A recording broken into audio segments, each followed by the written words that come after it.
I've always been driven by the belief that business is the most powerful vehicle of change we have at our disposal. And businesses in just about every sector are attracting customers because they successfully balance purpose and profit. Because they, like me, believe the world needs to transition to a kinder economy. And in a market where customers are making more informed decisions about how and where they spend their money, now more than ever, businesses must reevaluate what their license to operate really is. I'm Nick Hunter, CEO and founder of B Corp creative agency Paper Moose, and for years I've been obsessed with navigating that perfect balance between purpose and profit. We call it the Mucky Middle. Welcome to my podcast, where I chat with successful business leaders about how they navigate the challenges that come with finding their own balance, and hopefully learn how to be a better and more conscious business owner along the way. In this episode, I talk to Michele Stansfield, co-founder and CEO of Cauldron. We talk about her journey building and launching a precision fermentation company focused on solving how to feed the world's 10 billion people by 2080. This is the Mucky Middle. Well, thank you, Michele, for joining us. You are the CEO of Cauldron, a precision fermentation organization. I guess, can you start with, just tell us a little bit about young Michele? Like, what did you want to be when you grew up? Like, did you think you'd be doing what you're doing now? I wanted to be a cardiologist. I was convinced I was going to be a cardiologist because I have a cardiac condition. And then as a kid? Yeah. Wow. I was convinced. I remember I watched all sorts of documentaries on cardiology and I wanted to be a doctor. And so I did a biomedical science degree thinking, oh yeah, that'll get me into medicine. And then I did the medicine entry exam and I got 96% for non-verbal reasoning, 98% for verbal reasoning and 12% for logic. So at that point, I realised I probably wasn't going to be a doctor. So what did I do then? I followed my nose and went into pharmaceuticals, did my PhD with Pfizer, a pharmaceutical company. And from there, got into veterinary vaccines and started learning about growing bugs. That's where it all began. I started growing bugs and then I realised the value of microbes and what they could actually do and started working for another company growing microbes and commercialising products from microbes. And then I started Cauldron because we needed to change up the way we do it here in Australia. Yeah. Most people probably don't know that much about precision fermentation and all that sort of thing. So tell us a little bit about what Cauldron does. So precision fermentation is a method of making molecules. So if you think about the way that insulin is made, insulin's actually used to be made from pigs. They used to take it from pig pancreases and purify it, and that's what you inject. But then in the 70s, they found a way that they could have a microbe that was modified to actually create the molecule, and they could just grow it in tanks. So it's really a way that they've been doing things in pharmaceuticals and even enzyme production. The enzymes in your washing detergents are made from precision fermentation. So using microbes as biofactories for a molecule, that's precision fermentation. How we're changing it up is we're going to use it to make food. It's been used to make enzymes and high value products for food production, but not actually high or low cost, high volume commodity products. And what Cauldron is looking to do, we have all these amazing companies in Australia around the world who have developed technologies to create these new foods, but there's nowhere to manufacture and there's nowhere to take it from the laboratory through to the factory. And that's what Cauldron does. We take a technology, we play with it a little bit, and so it's factory ready, and then we build the factories. So we're building factories around Australia at the moment. Yeah, amazing. And what was the spark or the thing that sort of this is the thing that I need to do, and I need to do it now, and I need to create this company? So I was working for another company called Agri Technology last year, and we had all these companies coming through, and they had assumed that manufacturing capabilities would be there. So my bread and butter was dependent on the success of these companies. And then we realised as an industry that there was nowhere for these guys to manufacture and the industry was going to fall over and therefore agri-technology was going to fall over. So we took it upon ourselves to change our business model. I took it upon myself to create a business that had a different business model that would provide manufacturing. So we were born out of need. I've always believed that we need to find a better way to feed the world. We can't continue consuming the way that we are in the world. So it fit perfectly into the food security bent that I've had for the last 15 years. So I had this opportunity and just went for it. It was just weird. One day I was general manager of agri-technology. And the next minute I had a call with everyone in the industry, and everyone called me and said, "Oh, I think you're the CEO of the next main sequence company." And I went, "Oh, no, you're kidding. It's not going to happen." And then that's what happened. Main Sequence and I co-founded Cauldron together. And so you're 12 months in. What have been the surprises or the things that you wouldn't have necessarily thought would have been the challenges? What have I found the hardest is changing. As a scientist, we look for shiny things. You know, we want to understand why things happen. It's about laser focus now. And that's been the hardest bit, is like, this is all you care about. You have to ignore the shiny things. So that's been a hard thing. And with a team of scientists, getting them to have that laser focus has been really challenging. And the public profile, that's been the unexpected thing for me. I think there's been 851 articles on Cauldron in the last. And I'm never home. I'm always out stakeholder managing. I thought, I had this company, Agri-Technology, that I was managing, and I was never left home. But this is just different. It's a different ball game. So the work-life balance and that kind of thing has changed a lot? Absolutely. But it's worth it. Absolutely love it. It's tiresome, but you really have to believe in it. You believe in it so you can make those sacrifices. So that the things that I thought would be the hard bits have been actually quite easy for Cauldron, but it's just all those unexpected things that you wouldn't even think of. I'm going to start a company. Oh, wait a second, I'm only at home 4 weeks a year. Yeah, and I'm suddenly in front of the public and having to do all these things. Podcasts. Yeah, there you go, podcasts, exactly. Yeah, that's interesting. And I guess how do you maintain being able to sort of keep having that well of energy and keep pushing for, because as a business owner myself, I know that you have to keep hustling and keep that momentum and keep that energy and somehow find, even in the difficult points, to sort of reach down and still find that little bit of energy for the rest of your team as well. Absolutely. And I was speaking to George Peppo from Vow, and he said 12 months in or 18 months into Vow, he realised that his job as CEO was to bring the energy. Yeah. That's his number one job. Yeah. And that was a real turning point for me, where I thought, no, my job isn't to set up the fermenters or micromanage the team. My job is to get a good team around me and just bring energy. So I conserve that at all costs, because if I don't bring energy, then the company suffers. And so that's kind of been the biggest shift from Agritech, your previous role as a GM. It's sort of the CEO of this very public-facing company, and sort of your role has shifted quite a lot, I guess, at a higher level, and just focusing on the vision and less so much in the actual science itself. Is that sometimes difficult? Yeah. When I first started Cauldron, I used to go out and play with the fermenters and kind of freak the team out a little bit, because they were a new team. They hadn't seen me run the fermenters before, and making that shift. My job is to set the vision, set the way, clear the way. That's my job. It's not to do the work. And that's been an interesting change. My team I had through Agri-Technology, so we acquired Agri-Technology. When the existing team, they find it a bit hard that I'm not out there on the fermenters, or I'm just not available to them. They find that challenging. But everyone else just sees me as this person that floats in and out, and the spokesperson and the dream weaver, gets the money and the vision setter. It must be important to some of your employees that you actually understand what they do as well. Because I think there's a lot of CEOs that will come into a company that, I started as as an actor and producer, director. I've come all the way through. I've done kind of every job in this business. So I can sort of talk to people, and I understand kind of what they're going through and what they're trying to work on, and give them guidance in that way. That must be similar for you in some ways. I think I can celebrate the victories with them. Yeah. Oh, and not just the victories, but the failures. Yeah. Because I've done it all. Yeah. So you know exactly what they've gone through. Forgot to turn the pump on, and I know how much that hurts your heart. Yeah. When you just killed 6 million microorganisms because you forgot to turn on a pump. So I think I can empathise with them. Yeah. I understand that when we make big technical leaps, the importance of that and how cool that is. And I think that's really important to them.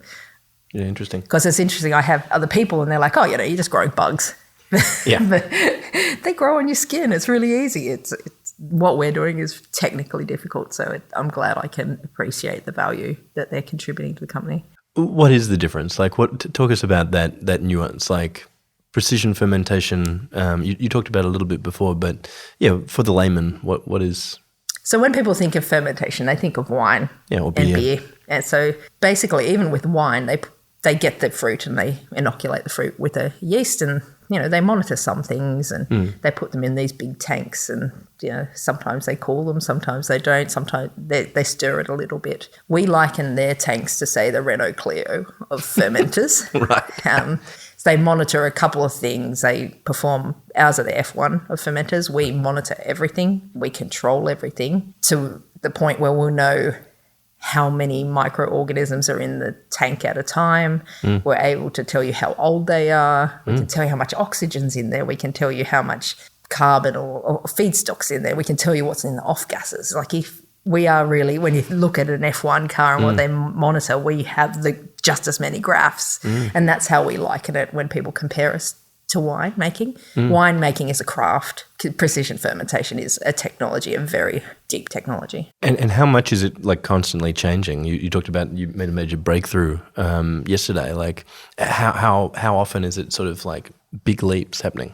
Because we're so early in our journey, we're making big leaps. Precision fermentation uses different microbes for different applications. If you're going to make a milk protein, you use this thing. But if you're going to make a fat, you use a different organism. So we're making leaps in platforms where we go, we just nailed this platform, and it's really exciting. As we go through the different microorganisms and get them sorted out, I guess the technical leaps will be less in the future. It'll become like a business where you're getting your 1%ers. But at the moment, the technical leaps are 90% technical leaps because we're so early and we're proving out a technology that we have. We have a technology that's a little bit different to all the other service providers in this industry. Yeah, we're making huge technical leaps, but we'll only do that for 5 years and then we'll become a manufacturing company. And what makes Cauldron different from the other providers? So when you do a fermentation, typically what you do is you put in a whole bunch of salts and a whole bunch of sugar, and you put the microbe in, and then you grow the microbe until there's no sugar left, and then you harvest it, and then you get your molecule from that. What we do is we actually continuously provide sugar to it and the salts. So our cells are kind of vampire cells. They're immortal. Like that, we hold them. We'll say, this bovine protein is best expressed when the cells are teenagers. We'll hold them as teenagers. We can actually hold their development, so they're stuck at teenager, and then they go for a very cultivating long, at that point? So what would usually be a 4-day fermentation cycle, we can have done out to 8 months and 24 days. So we clean the fermenters less. It's more efficient in that way. It's much more efficient, yeah. So we can actually build smaller plants, cheaper plants, because we can continuously create these microbes instead of having to... You'd start again. Starting again every year. So we can actually do it at a fifth of the cost of a typical fermentation, build factories, which is really important in the current economic climate. Yes. And when we were doing, I guess, building the brand of Cauldron, we talked a lot about the importance of the connection with the country as well. Can you talk us a little bit about that? Okay, so Cauldron is a regional company. It will always be a regional company. So we're not going to end up with factories in Alexandria. We are a company who have to be based in the country because we need the feedstock comes from the country. So what we're doing at the moment is we have a business model where we partner with agricultural companies, existing agribusinesses, and we work with them and build companies with them in the regions. And what that allows us to do is, because we're working with these companies, we can build these things quicker.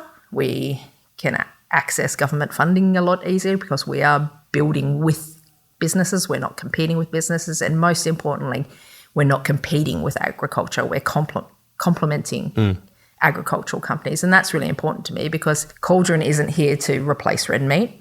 We're not here to replace dairy. We're here because there's an emerging middle class who want more high value products. They want more protein, they want more fat, and we've got more people who want that. We're meant to have 10 billion people by 2050, and we need twice as much agriculture to be able to feed those people. So that's what we believe, and that's why we're doing what we're doing. We're not here to displace agriculture. I have a beef farm on the side. Just in my spare time, we grow beef. So I'm in all of that spare time that you must have. Yeah. So we're certainly not competitive with conventional agriculture. We just look to complement it and diversify it. Why do you think there has been a bit of like sensational, there's been a lot of talk around, that it's taking it's going to compete against the beef industry, or it's going to, there's been a lot of talk of, and particularly with some of the other companies that we work with in this space as well, I've noticed that they've had a lot of flack from the agricultural space. So it's funny, the MLA report and the review into the naming convention of meat, they actually outlined that they would not be able to keep up with increasing demand. They admitted to that. I think the problem is about the naming. And fortunately, that's not my immediate problem. I just create the ingredients. So there has been that. I don't think it is the agricultural industries that are causing it.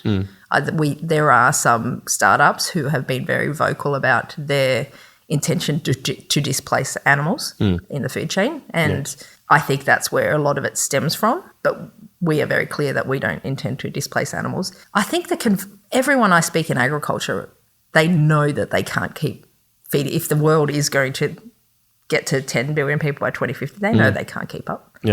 They're trying to improve the way they're doing it, but they understand that there needs to be a new way. And the biggest investors in cultivated meat and the biggest investors in precision fermentation are existing meat and dairy companies because they're looking to firm up their supply chains. Can you just kind of share us a little bit about the long-term vision of Cauldron? Like when we were talking about the imagery of Cauldron and all that kind of thing, we were talking about little cauldrons sort of popping up all over the world. Has anything changed in the last sort of 12 months? Absolutely not. We still believe we can build these smaller, smarter facilities that can be co-located with existing agribusinesses. So originally, we had these visions of stainless steel tanks in the fields, but maybe now they're next to the dairy company, or they're next to the sugar mill. That's the vision we still have. And you've done an amazing job with the branding. So originally we were like, we'll have these little tanks, but now they're going to have big cauldrons on them, and the facilities will have a huge brand on them. But they will be co-located in these regional locations. At this point, they will be small, and there'll be multiple facilities, and we're looking to do that because there's so many states who are looking to invest in this kind of technology. So we're looking to build them with actual state governments. And the importance is to pair it with, I guess, the feedstock for the cauldrons. Is that right? Mostly. That's our ultimate, is for us to make a ton of protein we need. We need 10 ton of sugar or starch. So it makes sense for us to ship the protein later when it's smaller and not ship the feedstock. So that's ultimately the first co-location opportunity. But then we also look at wineries. You look at wineries and they have a whole bunch of equipment that we can actually use as well. So we're talking to wineries about how we can co-locate with wineries and utilise their capital equipment that is in downtime. In downtime. So, and then we're even talking to companies that have green power. Green power is really important to us as well. So if someone has a cogen plant on their site, we're just looking at co-locating with those guys. So we're looking at any sort of synergy that can allow us to work quickly, but also drive down the costs. Good. And that's kind of the key challenge right now, isn't it? It's to try and get the price point as low as possible. Absolutely. So there's still a large step to make to be competitive with normal protein. It's not that we just have to drive down for this to reach parity. We need to drive costs down, but you see the cost of protein coming up as well. So there'll be somewhere to meet in the middle. Yeah, absolutely. But scale will provide that to these companies.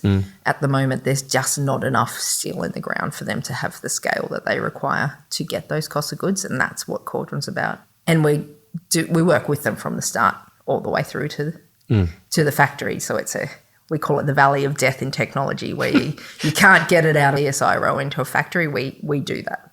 We're the valley of death company. The value of death company. I love that. Is that on a wall somewhere? I'm thinking that you guys might not like that catchphrase as much as Fermentation Unlocked. Fermentation Unlocked is slightly maybe more consumer facing. The branding was great, by the way. Tell us a little bit about that process, because that's a whole other ball game that you probably wouldn't have gone through before either. That was it was an interesting undertaking. Like we sat here at the Paper Moose offices, and I think it was like the first thing I'd done post-COVID. Yeah, right. Almost. It was something I hadn't been in a room with that many people in a long time. Yeah. And I think, I don't know how many people did Paper Moose and Sling and Stone. There was probably 10 of you. Yeah, it's probably 10 of us all up, yeah. And it was just amazing the way you could just draw out what really mattered, because the way I had, the vision I had, like we're like, oh, it's a cauldron and it's all very mystical and very cutting edge and no one wants to know it. But, you know, you guys really brought it around to it's actually quite friendly. We're just unlocking. It was at that unlocking and that puzzle piece. Big unlock. Yeah, it was just incredible how we got there. Well, I mean, it's exciting to work with people like yourself and scientists that have like incredibly technical minds and for us to then try and simplify it into the most easy to understand way for the general public. 'Cause it is a high, you know, it's a complicated thing that you do, and I think there's a lot of it's such sort of cutting edge, deep technology that people want to understand kind of what it is and where it's going and where the future of protein could be. But often there's sort of barriers in place. Yeah, if I'd done it, you know, there'd be a stainless steel tank with algorithms on the side. Like you kind of like you think about A Beautiful Mind, how we had all that's kind of how because that's how we think. We're like, we're so special. We're the smartest people in the world. That sounds cool too. But you guys like, perhaps you should think about how the rest of the world will perceive it. You're not selling this to scientists. You're selling this to the rest of the world and to the agricultural community. And it was just, it's amazing to make that switch. It was great to watch it evolve. Has there been a difference in pitching it with some of that language and some of those tools? Like, have you noticed any difference in that? Absolutely. I think just the way that we explain the value proposition. Until then, I think we were still thought, you know, we're going to build these companies by ourselves. But we went through that thing about how this is a regional company. And I'm like, oh, we should be working with the regions and things like that. So it actually changed not just the way we pitch, but probably the business model as well. But yeah, we certainly use some of the things, we've got our word you guys came up with, which was the fermaculture. Fermaculture, yeah. Which we try to make happen. But I feel like Regina George out of like trying to make fetch happen. Look, you got to persist. We haven't seen it in any other articles other than the moving ones into the lexicon of the human language it's not a one-day thing. Fermaculture, we'll get there. Or fermifacturing. Fermifacturing. Yeah, there was lots of Fs. Firming. Yeah, I wanted a shirt that actually said fermifacture, fermaculture, firming, and all the words, and the other F, because you know we're known for our language. But apparently that was not appropriate. Oh no. Come on, within closed doors. Yeah. Yeah. And because of the mission and what you're doing, how do you find people? Do you find employees quite easily? Like they're very values aligned? Are they primarily, you know, scientists still? And what are the types of people that you're sort of surrounding yourself with? We're finding people are approaching us because of our mission, but also we're doing some pretty cool stuff. So we're not actually, we thought we'd have trouble getting people out to Orange, but we're not having trouble getting scientific team out there because they can see the vision and, you know, Orange isn't a bad place. No, beautiful Plenty of place. good food and wine. And housing prices are probably a little bit cheaper than Sydney. Yeah, they've gone up, but they're still much cheaper. Absolutely. Cost of living is a lot lower out in Orange. Yeah. So, but at the moment we're trying to find forklift drivers and things like that because we have a mini factory. So of course. They're the people who are hard to find. Interesting. Yeah. So, but the scientific team, we've been very fortunate. We've actually taken a fair few people out of pharmaceutical who actually, you know, get sick of just doing the same thing and not allowed to make any changes. So we're getting a fair few people out of that who want to make a difference in the world. So that's exciting. Yeah, awesome. What are your feelings on, because there's been a lot of discussion around alt protein recently and, you know, beyond and all kind of a bit of strife that they're in. You know, I know you don't deal with that sort of side of things, but it would impact you. Absolutely. I guess what are your kind of thoughts on how to unlock that element? Yeah, so market risk is Cauldron's biggest risk, even though we don't market. Yeah. If our customers can't sell the product, then we don't have customers. And I think this smaller, smarter facility really plays to that. If you look at Beyond and Impossible have spent, I don't know, $1 billion on their manufacturing. Beyond had to do their own manufacturing as well. And it's cost a lot of money, and that's really hard to build a business when you've had to spend that much on manufacturing capacity. So that's what we're looking to help solve for, in that we can provide these companies with dedicated manufacturing, which is what they require. I don't think it's any fault of those early companies. They just literally had nowhere to go and they had to learn everything. And we're hoping that we can solve that for them in the future. So I guess the key element there is also uptake from people and human beings. You know, it is still a little bit in the weird science space, and I think we need to make sure that it lands in kind of the warm fuzzies and totally acceptable for human beings to sort of, what do you think needs to happen for that? Yeah, for that to happen? The market can't be dependent on progressive population in San Francisco. It needs to be for the broader community. I think there's a lot of work going into food safety at the moment to demonstrate that these molecules are bioidentical, that you know, they're exactly the same protein that comes out of the cow or exactly the same protein that comes out of the chicken. But we need to do the work, and we need to prove to the population that it's safe. And there's a lot of work going into that at the moment. I think that'll get us a long way. And I think what's going to happen is people aren't, and it's not from design, but people aren't going to be aware that they're actually eating fermented proteins. They'll find their ways through ingredients companies. These guys want to sell to ingredients companies who are doing food formulation for airlines and that sort of food service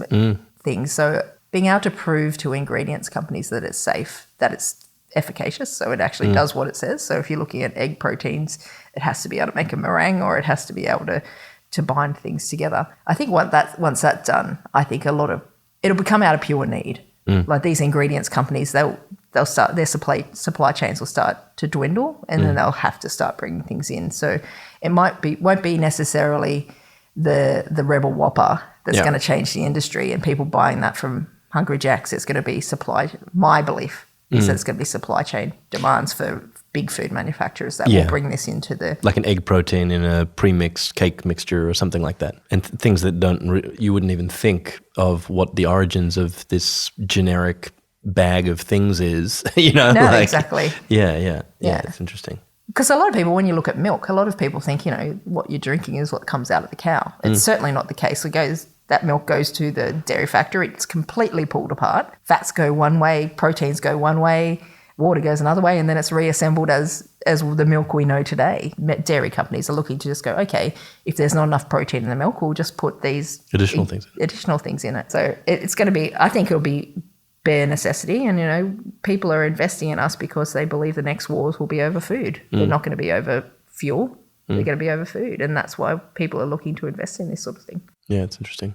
And where have you seen the biggest uptake? Is it, like, I guess, Asia Pacific? Is that kind of the most progressive regulatory region is Singapore. Singapore, yeah. Which plays to us perfectly because Singapore can't do precision fermentation because they don't have the land and they don't have the sugar, and so it works perfectly with us. And but also the US, there's a lot of progress in the US. I think a lot of the market demands coming out of the US. It's just a matter of making sure the regulatory hurdles are overcome in the US. Yeah, interesting. Is that probably the primary, like, when do you think the tipping point will be?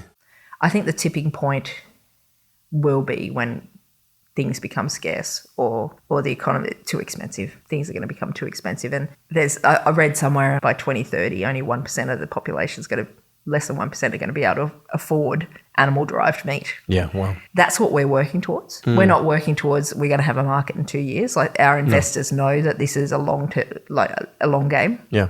So I think we are talking about 2030, 2035. Is that some of the issues that some of these startups have found because they have invested a huge amount of money and their investors need to see a return on that, but it's actually going to take some time for us to hit that tipping point? Yeah, and look, deep tech investment, it's a 10-year investment. Yeah. Anyone who thinks that they're going to get, well, my understanding, I am not a deep tech investor, but my understanding is, you know, you're in this for 10 to 15 years. That's your reality. But these guys, to be able to raise money, need to make the next leap, and the next leap is we can actually sell this stuff. And that's the challenge for startups at the moment is we know that the market's coming, but it's a matter of being able to just progress enough to keep the company alive until that critical point. Yeah, it's super interesting. And how much? What is the responsibility of government to sort of support these sorts of things? We're seeing investment in other regions. You look at Singapore's 30% of their food needs to be of protein needs to be from non-animal derived sources by 2030. We're seeing a lot of progressive governments around the world looking at food security. They know, they can see this coming. Australia doesn't, because it's counter to what we say. You know, we were a vast, what's the national anthem? Like, we've got plenty to share, and that's our brand. So the last thing the government wants to seem to be doing is future-proofing. Scarcity mindset. Scarcity mindset or planning for a scarce future. And when you don't have a policy that is progressive, if something happens, you're going to just pour money into the existing industries. Supporting the existing. Yeah. So that's how we're seeing it come to fruition in Australia, and it is my responsibility to talk to the governments about these sorts of things, and that's what we're working to do. We're seeing the states have been really progressive.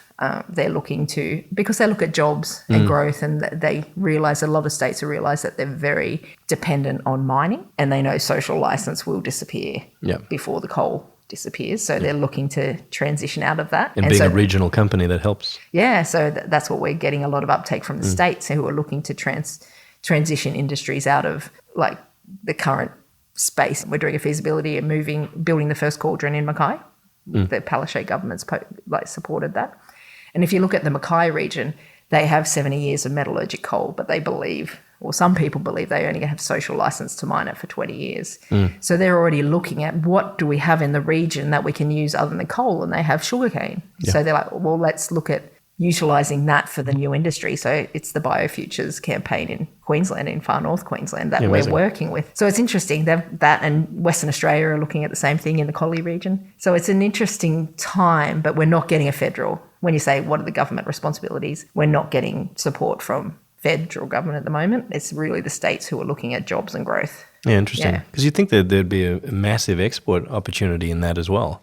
Yeah, absolutely. Yeah. But I think it's for the federal government to support it. That's where you get this competitive tension with agriculture.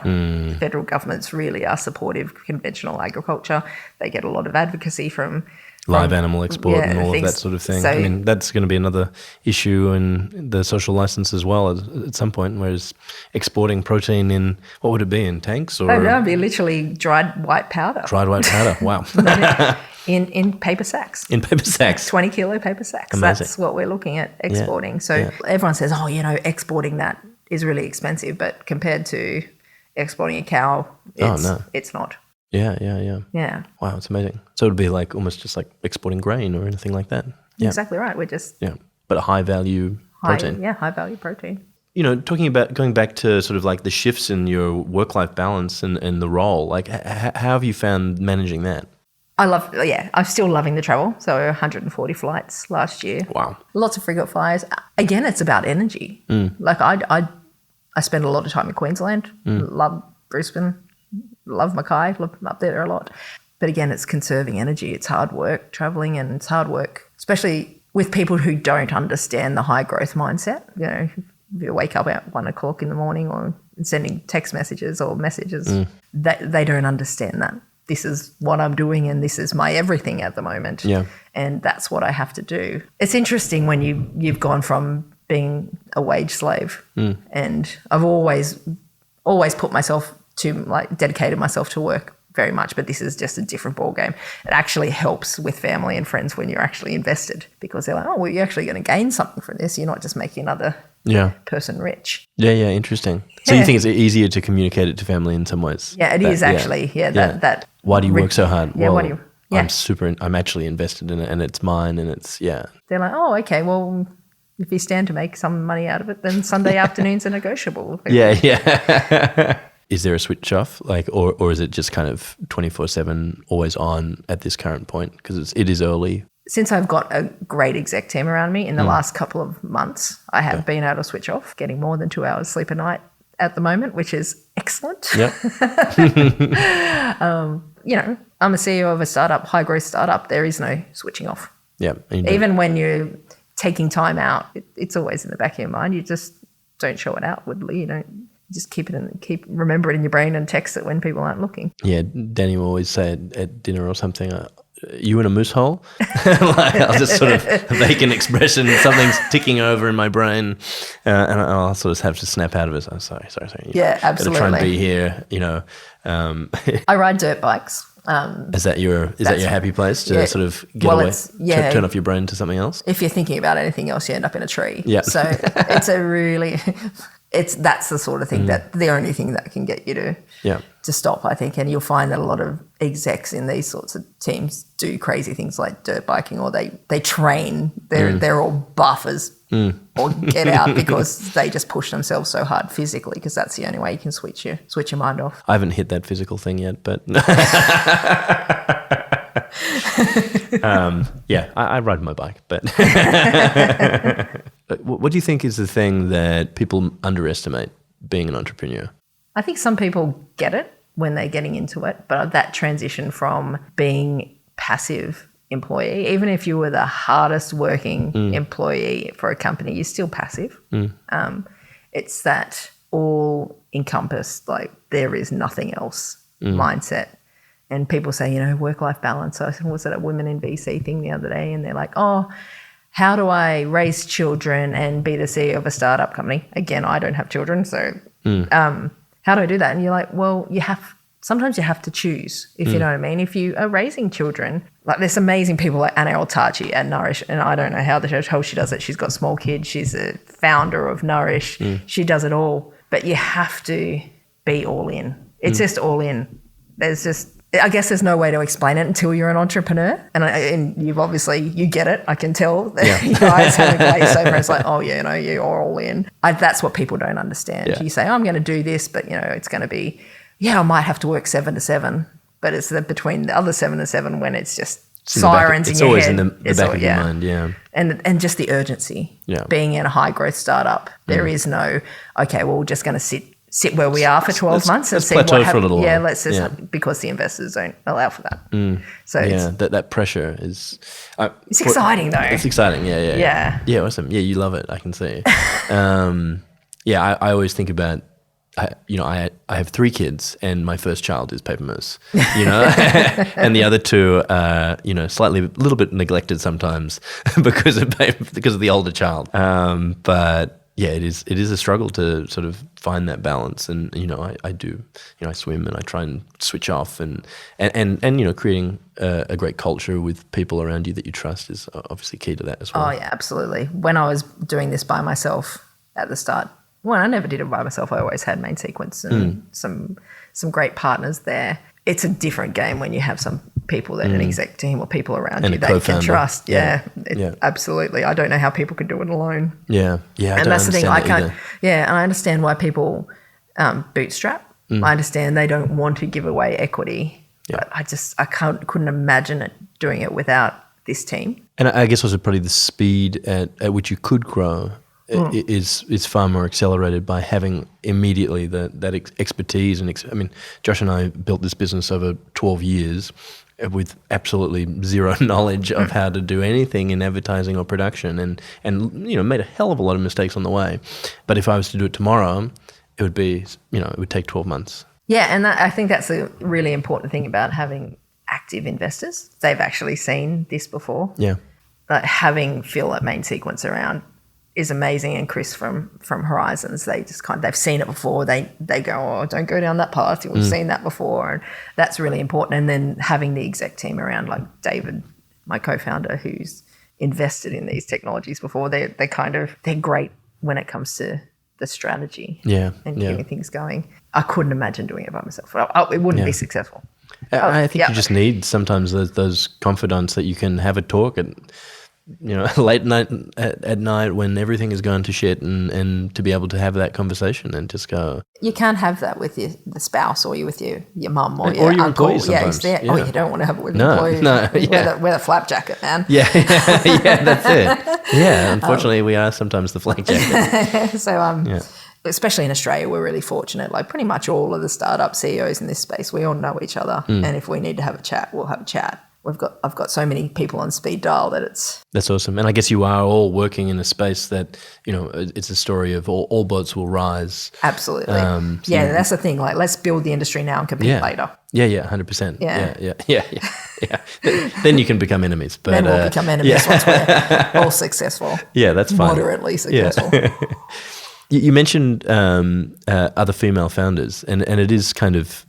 There aren't a huge amount of it.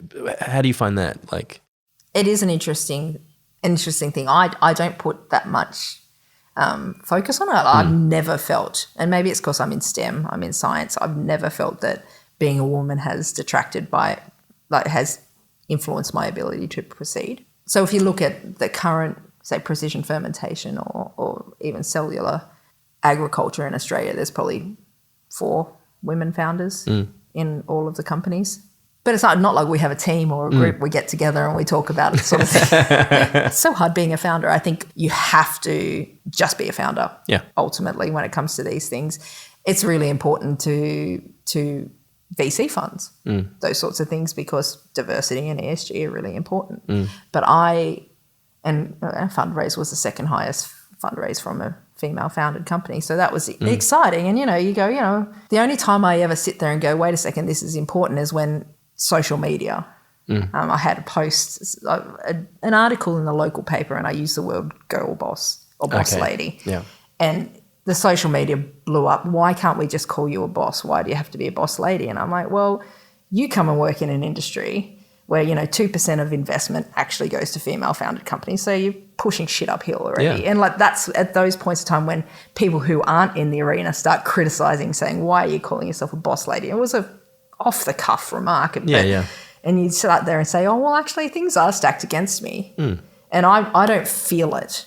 I haven't ever experienced, but the data is there, and I've spoken to this many times. Like 2% of VC funds go to female-founded companies. Like in the last 12 months, I think the rate at which the investments have dropped 70% or something in female-founded companies. The data is there, and sometimes it's when people actually come at me for owning it that's when I realise what we've actually achieved. Yeah, that's interesting. Yeah, but day to day, I don't sit there and go, I'm a female founder. No. You're just a founder. Yeah. But I guess there is that, you are leading the way in many ways and being visible. You have to be what you can't see. Yeah, that's right. Absolutely. And that's important to me. Yeah, because you being visible will, ignite that possibility for everyone else. Well, hopefully the next generation will have 1,000 companies in Australia, and 500 of them will have 100%. Female founders. It's not going to be probably a minority. Yeah. What advice would you give to people that are thinking about starting their own thing? I put a post the other day. If you're not willing to be interrogated, you're not willing to have your model or your vision questioned, this isn't the game for you. If you're going to sit around and play with your belly button and expect it all to happen, this is not for you. If you think that you're going to be able to watch a TV show and just watch a TV show and not be thinking about work, this is not for you. If you want more than 4 hours sleep a night, it's probably not for you. It's a really rosy picture. But if you want to be in charge of your own destiny, this is for you. But you have to go all in for it to work, and that's ultimately the freedom. I talk about all these horrible things, but the freedom from being in charge, capable of changing your future and changing the world, is worth every second. I wouldn't go back. And I'm already thinking about what's next. So once you've made the leap, there's no turning back, and you run. Get it done. You just keep running. Yeah. Keep running, and when your legs stop, you just keep running. Yeah. Love that. And I guess what would you say to young Michele? 20 years ago, what would you say to her, knowing what you know now? Keep questioning things. Keep being curious. Curiosity is everything. And keep backing yourself. Keep being confident. Keep being confident in your questioning and confident in your ability and things. Know what you want and where you want to go, and you'll get there. But curiosity is everything for me. Don't settle. Love that. For anything. Here's to the curious. Yes. Thank you so much for joining us in the bunker. It's that awesome. has been wonderful. Thank you everyone for listening to the Mucky Middle. I hope you enjoyed it as much as I enjoyed having the conversation. And if you did, then drop us a review on iTunes or wherever you happen to be listening. We'll see you next month for another episode, but in the meantime, we hope you'll keep walking that fine line between profit and our planet. The Mucky Middle is a Paper Moose production. Music and sound mix by Caleb Jacobs.